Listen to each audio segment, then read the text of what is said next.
Hello, this is Paul Bo Brookins, and welcome back to How to Play Dwarf Fortress. We're in part 13 now. In this video, I'm planning on spending almost the entire video explaining workshops and the different workshops there are. So let's get started. We're on our floor that we were planning on making our workshops, and first thing I usually do when I make a floor is I make a room that's entirely devoted to 3 workshops, and I make 3 copies of each of those workshops, and that's 2 of those we already have up above on the top of the world on the main ground, and those are, of course, remember, you go into building, B, building, W, workshop, and these are all the workshops you can have. We're going to build a mason, M, here, and we're going to build a carpenter's here. I like to have these relatively close to the stairway because we're going to be using those a lot. And I'm also going to build a crafter's craft dwarf's workshop, which is R for craft right here. And remember, you can select any material to make your workshop out of. Now, if you're going to be making a workshop that involves magma, you're going to be wanting to make it out of magma-safe materials. And you can look that up on the internet. Just type in Dwarf Fortress magma-safe stones or magma-safe materials. And dolomite, you might have heard me mention that dolomite is magma-safe when we looked that up earlier. And that's what that means. You can use it for walls. Well, walls actually aren't affected, but you can use it for anything, and it won't get destroyed by magma. Workshops that deal with magma, smelters, all that good stuff. So this room's going to be filled with those 3, and I'm going to make one here and one here. Mason. Another carpenter, another craft, but we don't have time for all that. In this other room, I'm going to make all the other miscellaneous ones that you're going to need when you're starting out. These aren't the essentials, but they are good to have around. All the ones for our industry that we are that we're going to be using. First, BW. We're going to want a loom. This takes any kind of cloth thread or cloth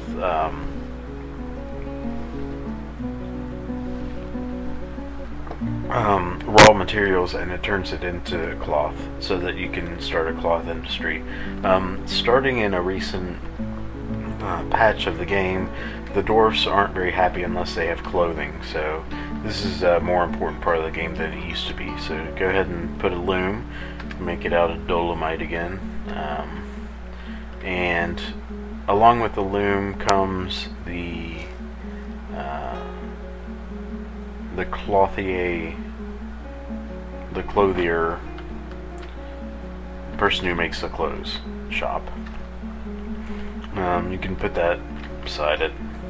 I like to leave a space in between. You don't necessarily have to do that, but I like to do that.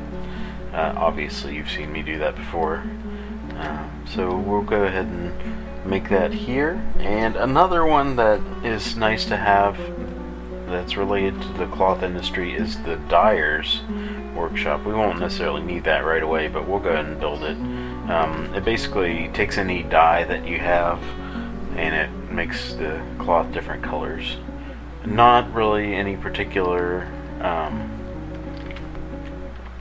use to us. We don't see the colors of the cloth, but the dwarfs like different colored cloth, so go ahead and build one of those. It takes, if you notice, it takes a barrel. Some different workshops take different items, and it takes a bucket also.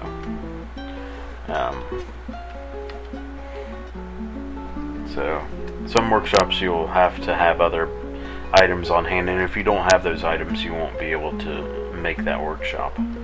So let's go ahead and make a jeweler's workshop, which will turn our raw gems into cut gems, and you can also use it to encrust your goods with gems, make them more valuable to sell or for the dwarves to enjoy.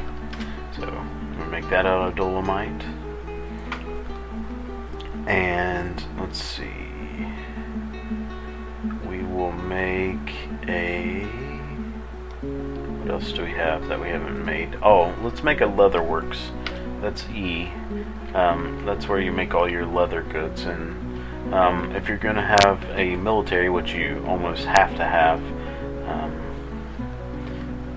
your archers are usually clad in leather, so this is where you'll make all the leather goods. And there's some other useful things you can make out of leather. You can make quivers, you can make a lot of just the normal, like you can make a shield, you can make cloth or leather boots, all that good stuff.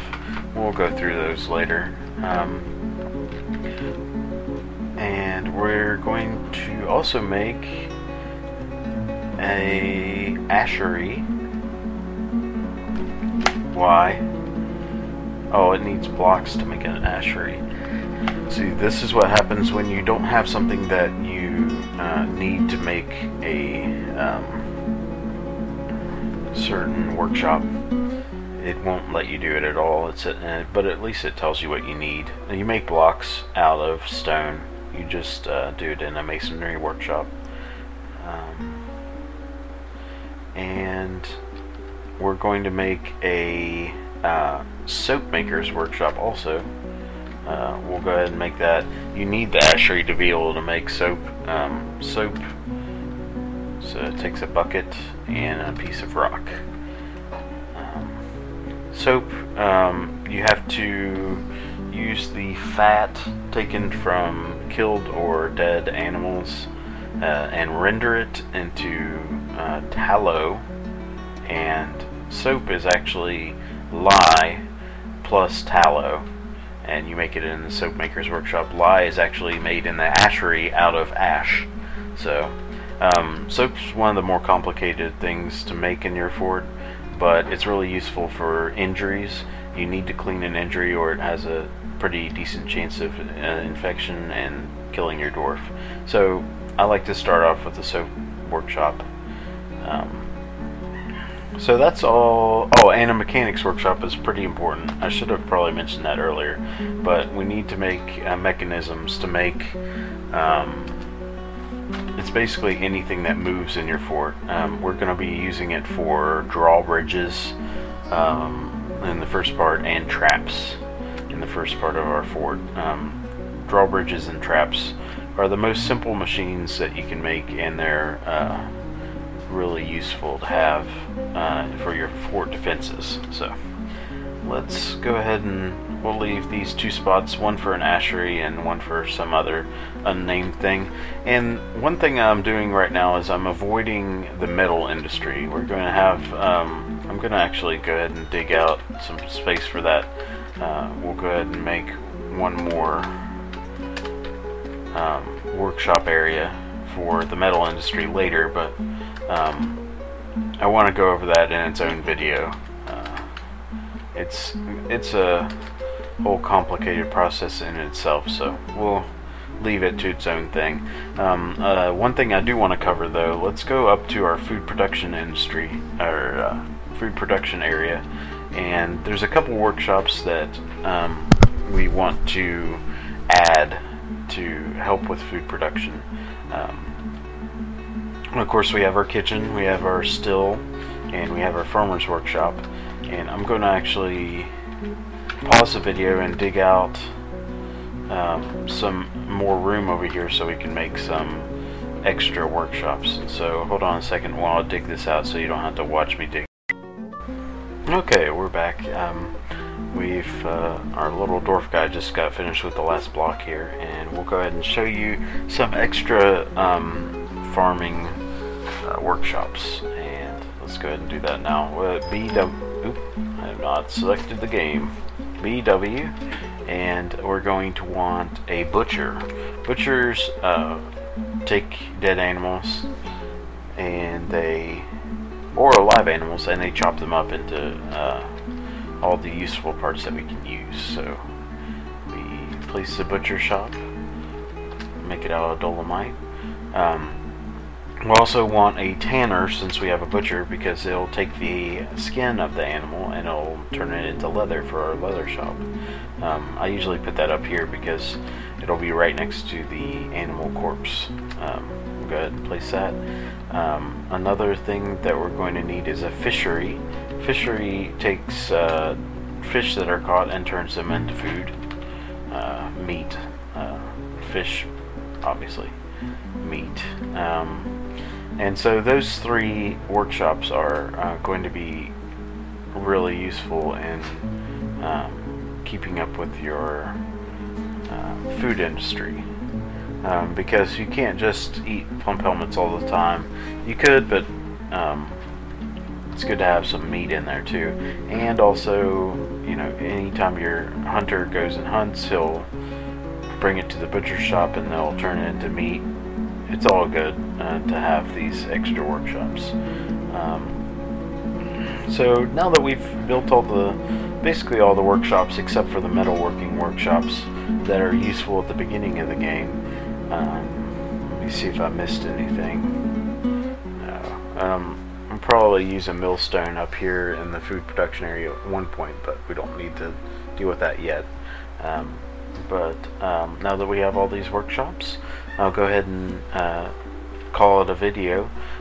In the next video, we're going to show what some of these workshops do, and we're going to start crafting some of our goods, and we're going to start making some actual products with our workshops. So until next time, this is Paul Bo Brookins. Like the video and subscribe if you like what I'm doing here, and we'll see you next time.